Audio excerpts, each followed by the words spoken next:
So on Meet the Press this last Sunday, Hakeem Jeffries had an interview with Christine Welker.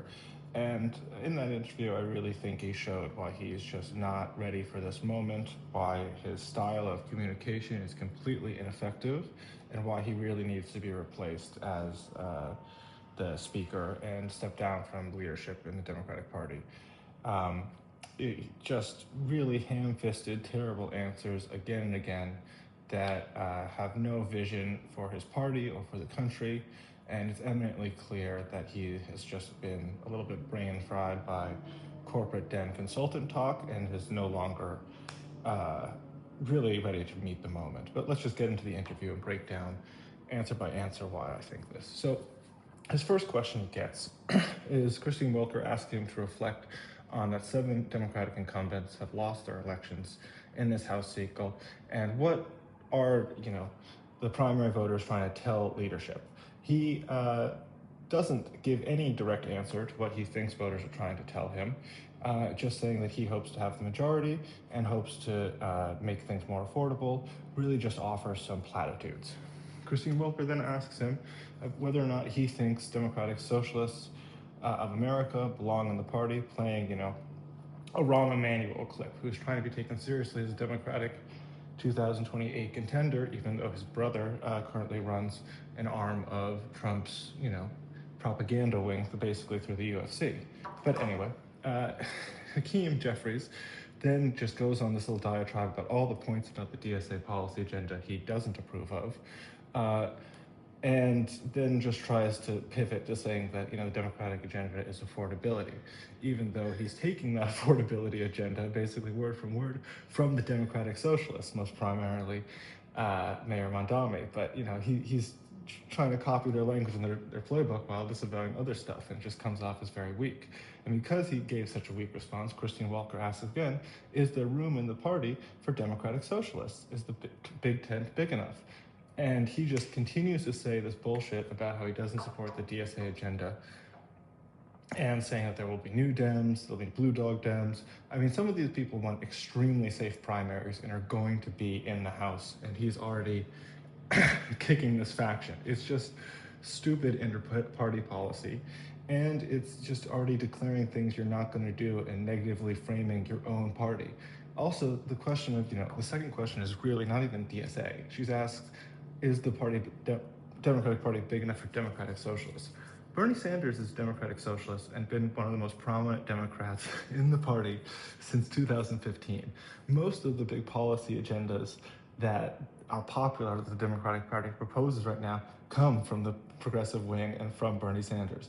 So you should just be able to say yes, a clear, solid yes to this question.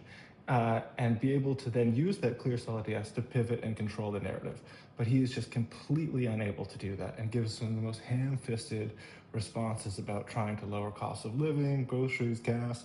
But again, he's trying to use the affordability script and agenda written by the DSA candidates while disavowing everything else. And it just comes off as completely inauthentic.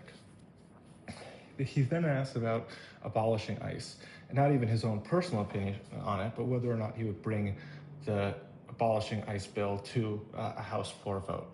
And he just gives, again, lots of platitudes that just say about all of the injustices we've seen from ICE and immigration enforcement under this second Trump term, and saying how horrible it was that Alex Peretti, Rene Gold-Good, and other citizens and people have just been killed by ICE's negligence and horrific practices.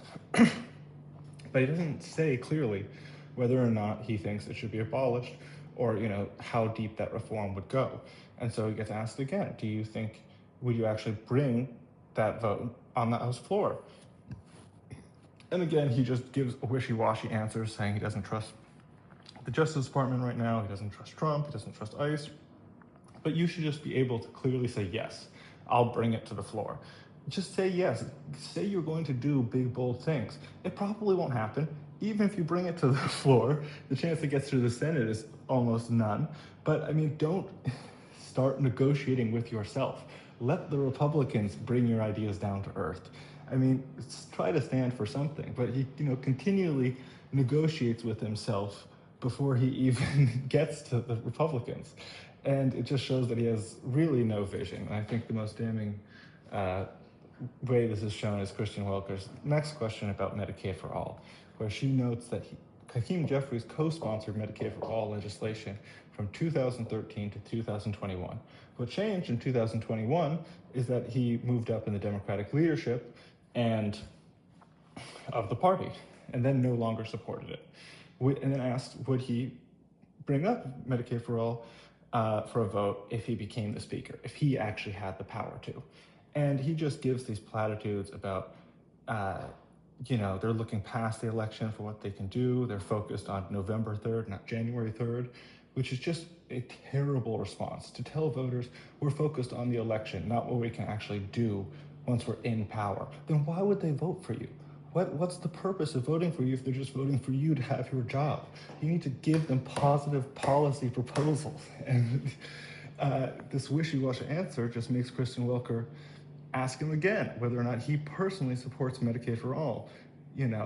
Again, saying that he hasn't given any reasons that his opinions have changed. He just says that that's not what they're focused on right now. And he says no. As Kristen Welker indicated, he hasn't co-sponsored Medicaid for All for several years. And then he says, I still think we need to fix the healthcare system. We need to do all these things. We need to make the more affordable tax credits and shore up Obamacare. But there's no clear articulation of why his opinion changed. And the viewer is left to, I was left with a strong impression that it was just something he compromised about his own beliefs so he could get into the Democratic leadership. And now that he actually has power, he won't actually go back to his own authentic beliefs, which it strikes as so cowardly and disgusting. And this is the sort of spinelessness which is only going to hurt the party and the country. And if he cares about either the Democratic Party or this country or New York City or his constituents, I really think that he should step down from leadership, because his answers here are just so weak, so poor communication, that I think it really brings down other candidates and other Democratic nominees who have to answer for this drivel. And in really strong contrast with him is Congressional Representative Ro Khanna of California, who came right after him and shows that, if you actually answer a interviewer's questions, you can seem strong and then control the narrative. When he's asked very directly, what does he make of the Democratic divisions that we're seeing in these primaries? Should you support Medicaid for All? And he's able to give clear, direct answers. With Medicaid for All, he says it's the most important priority, and it should be. It's one of the most popular policies in the country. There was just a Yale study that came and said it would save $1 trillion for the healthcare system and would, put money back in people's pockets. And he came ready and prepared with numbers. And Ro Khanna is clearly positioning himself for a presidential run in 2028. I really like him. I think he's very smart and good on his feet. I do think he lacks a little bit of the extra charismatic oomph that a presidential candidate needs in this day and age, sadly.